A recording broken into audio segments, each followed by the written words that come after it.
I always thought of myself as just an ordinary guy. I had a decent job in logistics, a modest home and a beautiful wife named Kayla. We'd been married for 6 years. Our life wasn't flashy or filled with surprises, but it felt stable. We had our routines, our little moments that made up what I believed was a simple, happy life. Kayla worked at a marketing firm.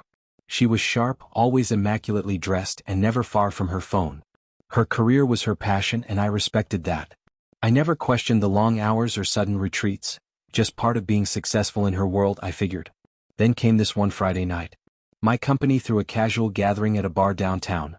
Nothing fancy, just drinks and chatter. I didn't plan on sticking around, but some coworkers convinced me to hang out a bit longer. That's when I met Ryan. We barely knew each other, but he recognized me. "Hey, you're Andrew, right? Kayla's husband?" I nodded, caught off guard. He smiled like he had a secret. Beer in hand, swaying slightly, he said, "Man, you're kind of a legend.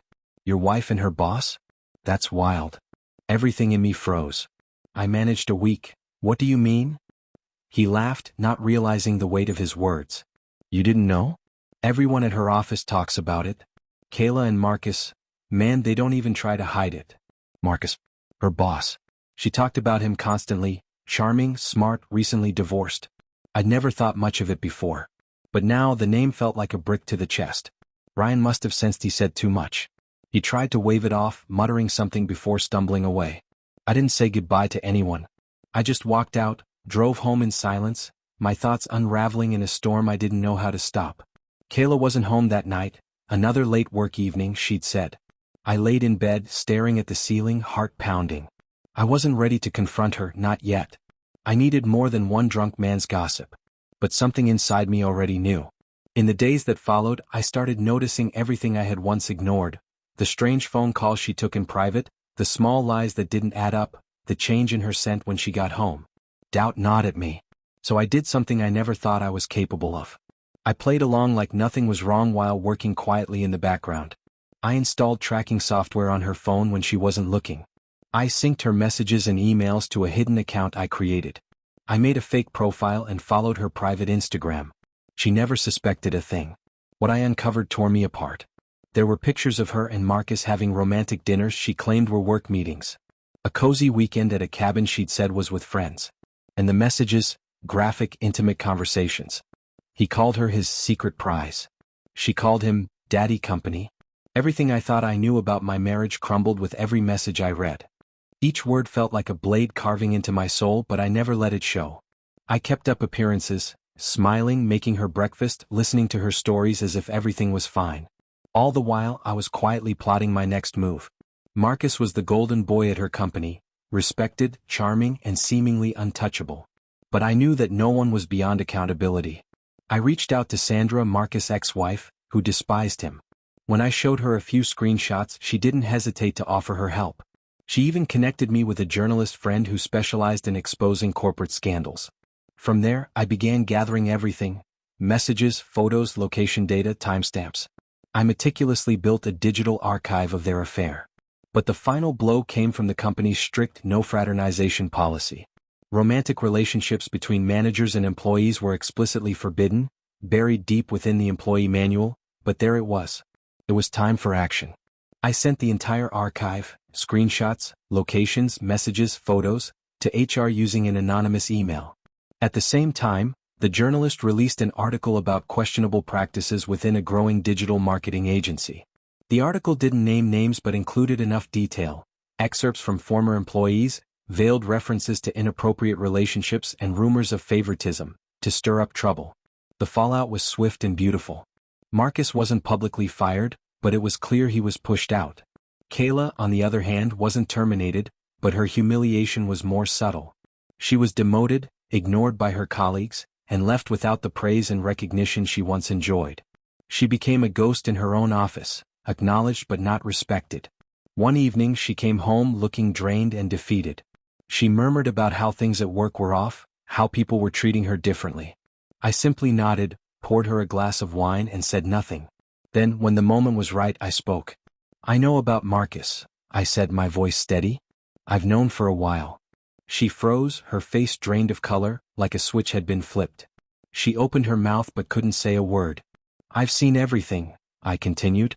The messages, the photos, the trips. I know exactly what you've been doing. Tears welled up in her eyes.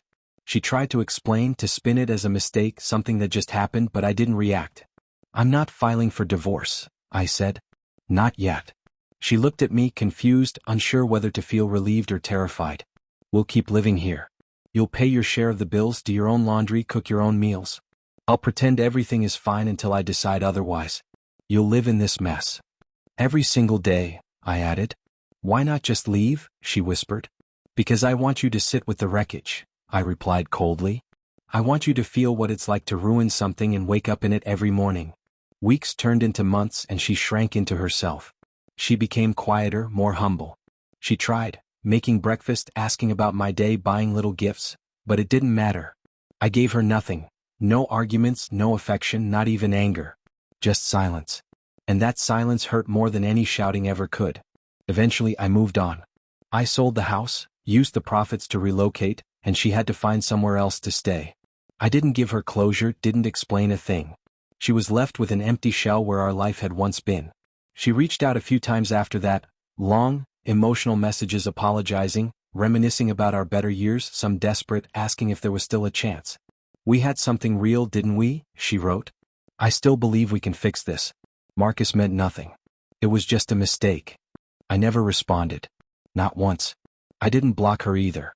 I wanted her to feel the weight of my silence, the absence where my presence used to be.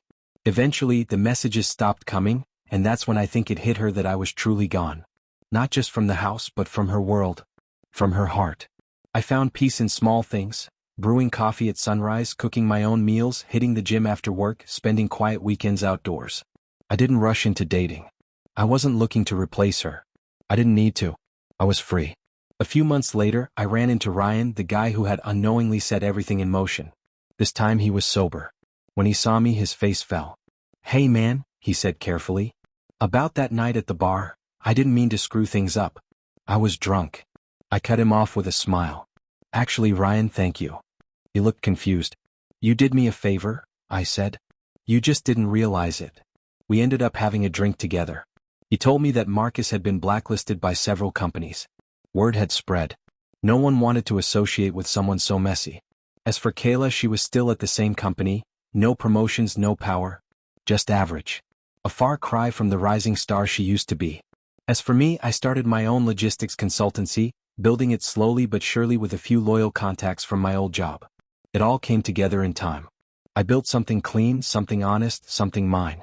Every now and then I get a ping on social media, a follow, a message that said something like, "Hey stranger." It was always her, but I never opened them. Because I didn't need to. She already knew. She had already lost. And I had already won. Not by yelling, not by pleading, but by walking away quietly while they choked on the consequences of their own choices.